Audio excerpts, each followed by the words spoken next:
Doctor Mohammad Yunus sir থেকে শুরু করে তার যতগুলো উপদেষ্টা আছে সবার প্রতি দিন দিন রাগ ঘৃণা বেড়ে যাচ্ছে।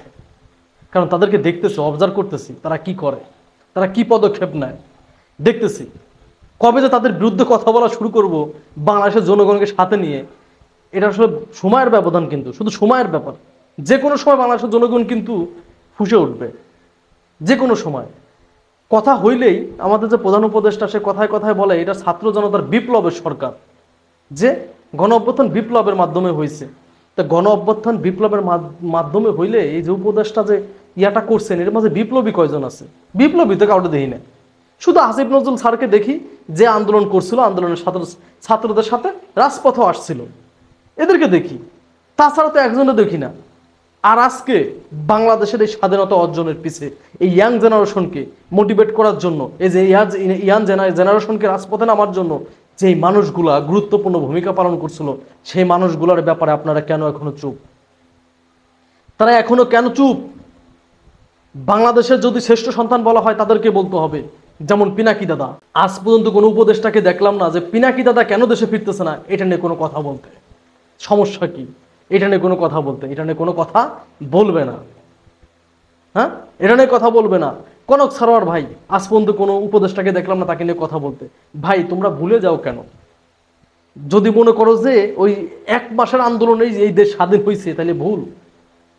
এই মানুষ যখন বাংলাদেশ টিভি চ্যানেল খুলতে দালালি, এই শেখ হাসিনার দালালি, তেল মারা থেকে শুরু করে যাবতীয় সবকিছু চলছে, কিন্তু বাংলাদেশের মানুষকে, ইয়াং জেনারেশনকে সত্য নিউজগুলা দেওয়ার জন্য যে মানুষগুলা কাজ করছে, সেই মানুষগুলাকে কেন আমরা ভুলে যাচ্ছি?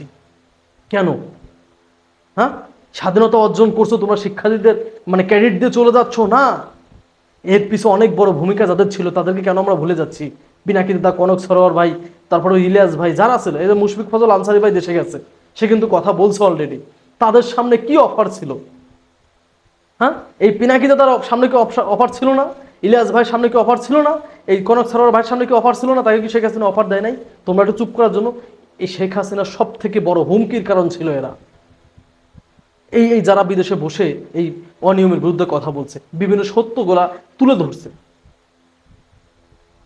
ইয়া ভাই বলছে না, মুশফিক ফজল আনসারী ভাই বলছেন তাকে এইভাবে অফার করা হয়েছিল আমেরিকার ভার্জিনিয়ার মতো জায়গাতে একটা বাড়ি দিবে।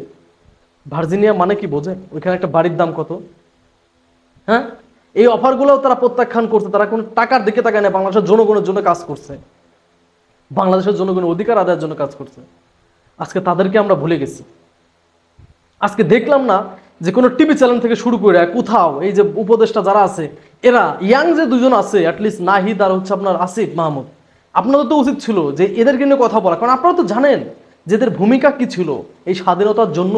পিনাকি দা, ইলিয়াস ভাই, কনক সরোয়ার ভাই, আরো যারা আছেন, এই সাইদ আলম ভাই, তারপরে যে মুশফিক ফজল আনসারী ভাই, এদের ভূমিকা কি ছিল?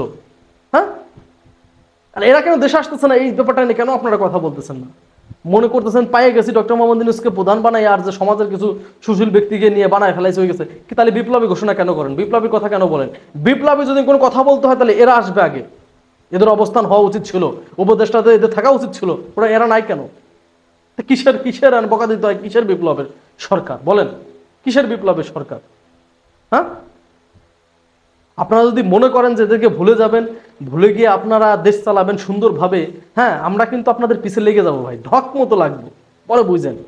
ঠিক আছে, সেই লেভেলে লাগবো। কিন্তু শেখ হাসিনার পিছে এই পিনাকি দাদার মতো লোক, ইলিয়াস ভাইয়ের মতো লোক, কনক সারোয়ার ভাইয়ের মতো লোক, তারপরে মুশফিক ফজল আনসারী ভাইয়ের মতো লোক, সাইদ আলম ভাইয়ের মতো লোক, আরো অনেক আছে। এদের মতো লোক লেগেছিল বিদায় শেখ হাসিনা কোনো একটা কাজ শান্তিতে করতে পারে নাই। শেখ হাসিনা একটা কাজ করতে গেলে মনে বলতো যে ওরা তো আছে।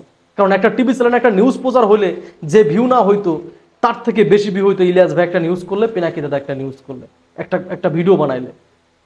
আর এদের জনপ্রিয়তা দেখছেন? একটা টিভি চ্যানেলে এইভাবে গ্রো হয় না যেভাবে গ্রো হয়েছে এদের ইউটিউব চ্যানেল। কেন? কারণ এরা ইয়াং জেনারেশনের কথা তাদের মুখ দিয়ে বলছে।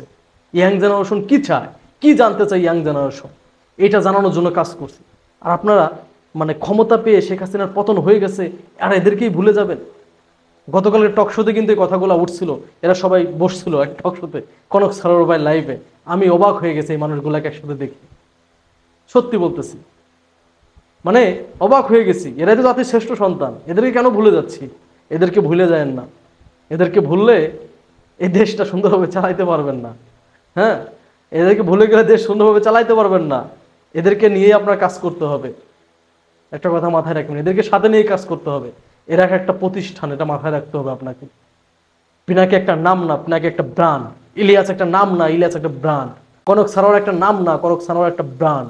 এই ব্র্যান্ডকে ভুলে যাবেন না। ব্যক্তি হারায় যায়, ব্র্যান্ড কিন্তু হারায় না। অ্যাপেলের প্রতিষ্ঠাতা কিন্তু চলে গেছে, কিন্তু ব্র্যান্ড আছে এখন অ্যাপেল, এটা মাথায় রাখবেন। এই জন্য এইসব ব্র্যান্ডকে ভুলবেন না, তাহলে দেশ আসলে শান্তিতে চালাইতে পারবেন না। ধন্যবাদ সবাইকে। আসসালামু আলাইকুম।